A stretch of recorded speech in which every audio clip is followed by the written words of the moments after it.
Magandang araw mga kaibigan. I-advertise muna natin na meron tayong stock ngayon ng dark chocolate.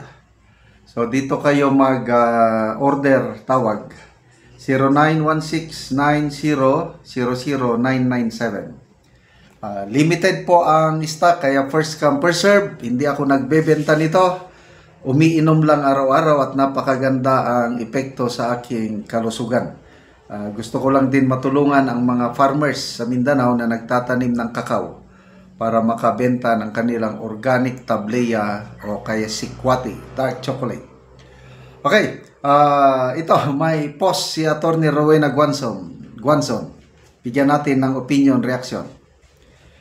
Napanaginipan ko tinanggal daw si Martin bilang speaker kapalit ni Sandro Marcos. Imbes na magandang dream na sana yan. Di ba? Ang daming nagdarasal na matanggal na si Martin.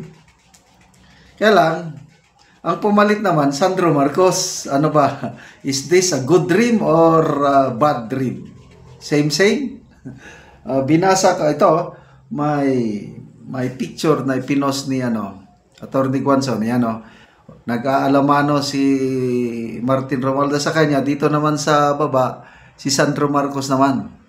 I think before election 2022 ito. Comments, people who reacted. Dami 15,000 people who reacted, 14,000 tumatawa. Anong klaseng panaginip yan, attorney? Dapat iba sanang pumalit.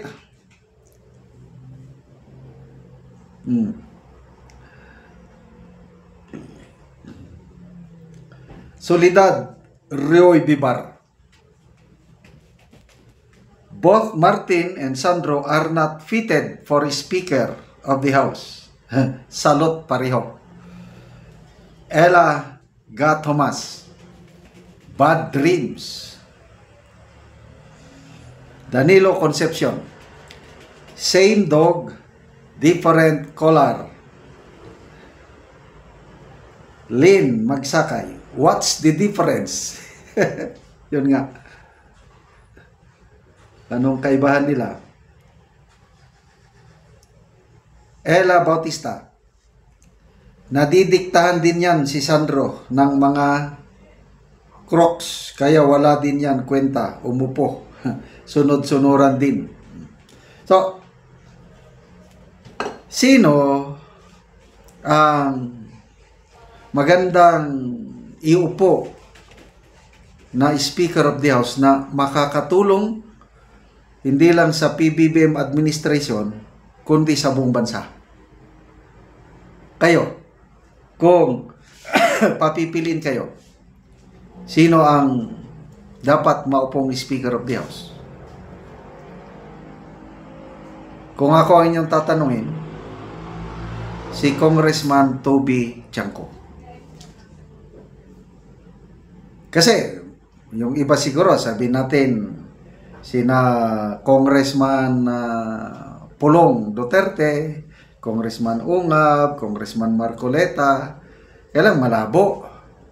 Kasi nga, dapat sa yung nakalinya sa presidente. Ang nakalinya sa presidente na katanggap-tanggap din sa DDS o sa ibang grupo ay walang iba kundi si Congressman Toby Chanco. Nababasa ko ang mga comments. Kahit mga DDS, dilawan man o ano dyan, pati mainstream media, mataas ang respeto nila kay Congressman Toby Chanco dahil naipakita niya yung kanyang independence. So, nagsimula akong bumilib kay Congressman Toby Chanco nung ibulgar niya yung sapilitan na pagpapapirma sa impeachment labang kay BP Sara in exchange for pondo. binulgar niya bakit natalo ang alyansa candidates noong May election dahil sa ginawang sapilitan o apurahan na impeachment. And then hanggang ngayon, very consistent siya. Itong opening ng 20th Congress, yung tinatanong niya na saan ang small committee report. Huwag tayong maglukuhan, sabi niya. Sabi niyo, transparency for 2026 budget. Anong ginawa niyo sa 2025? Siya lang ang nag-iingay niyan. At napaka-consistent niya sa mga hindi niya sinisiraan ang administrasyon kasi nga kaibigan siya ng Marcos family. Kailang ang katotohanan ang kanyang gustong palabasin. Yung pagsingit-singit nila ng grabing billions of pondo noong 2025, yan ang kanyang pilit na pinapalabas na bagay, hindi na nila mailabas. Baka nga walang committee report. Kaya hindi na natin malalaman kung hindi mailabas yung committee report na yan, small committee, hindi natin malalaman sino-sino yung mga contractors nagsingit sa yung manumalyang flood control projects nangyari dahil sa mga isiningit ng mga lawmakers. So kung hindi lalabas yan, edi wala na. Hindi na natin. Baka halos walang mapanagot na mga politiko sa flood control projects kung hindi malaman sino yung mga nagsingit ng mga pundo. So mabuti na lang at ayun na. Dahil may isang matinong kongresista, si Congressman Libeste. Ito sana kung medyo matagal-tagal na sanang kongresista, pwede itong mag-Speaker of the House. Kailang bata pa siya, bagong salta. Kailang kapuri-puri yung ginawa niya. And I believe may mga ilan-ilan pa ring mga kongresista na katulad ni Congressman Leandro Libeste. So, I think nung kahapon na nagsampa na siya ng kaso, dinala na sa Office of the Fiscal yung na-entrap na yung nahuling district engineer. At least meron na tayong isang sample. So, sayang, Attorney Guanzon, next time naginip ka ulit yung ipalit sa speaker yung mas katanggap-tanggap, hindi yung same color, same dog. Salamat mga kaibigan sa inyong pagsubaybay sa ating channel. Nakakatulong kayo ng malaki sa tribong Talandig ng Bukidnon.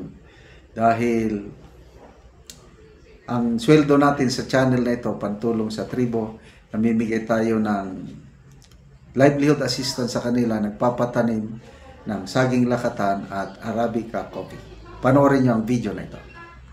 So, maing buntag na ako karon diri sa among kapihan kay mag-video mi sa among kape. Sa pag-abono nga ikadua na nga pag-abono. So, gitabangan mi ni Kuya sa pag-abono. Kay pag human og abono karon mag-spray dayon mi. So, among gibutangan og complete og urea. So, makita nato ang kape nga nindot kay mga kape diri. Nindot kay turok. So, mo ni ang among kapihan nga 500 ka punuan og nananumian ni aron mao asmi sa kalisod. Aron na ami makapasuporta sa among anak. Salamat kay sa Ginoo og sa nagatanaw sa video sa labi na sa nag-sponsor. So, 26 mi ka pamilya kami ang nananom sa kape. So, nagkapat og 12,105 nga sidling. So, makita gid nato ang among area diri. Nanindot kay ang kape ha. Nindot kay turok sa duha na kabulan nga kape. So, mo ni ang kiloagon sa 500 nga among natamnan. So, nauman naman og abono, so mag spray na pod.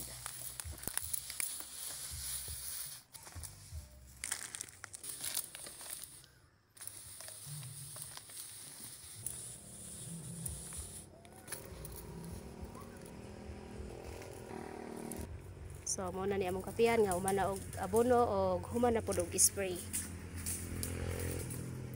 So, mo na siya ang nagduha na kabulan. So, nindot kayo.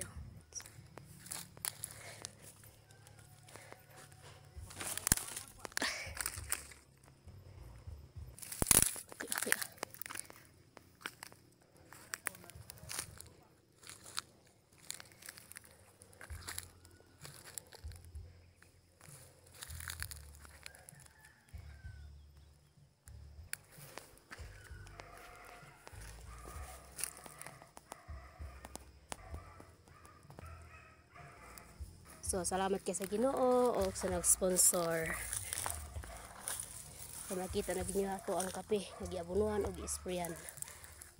O gumanagyod og spray og abono.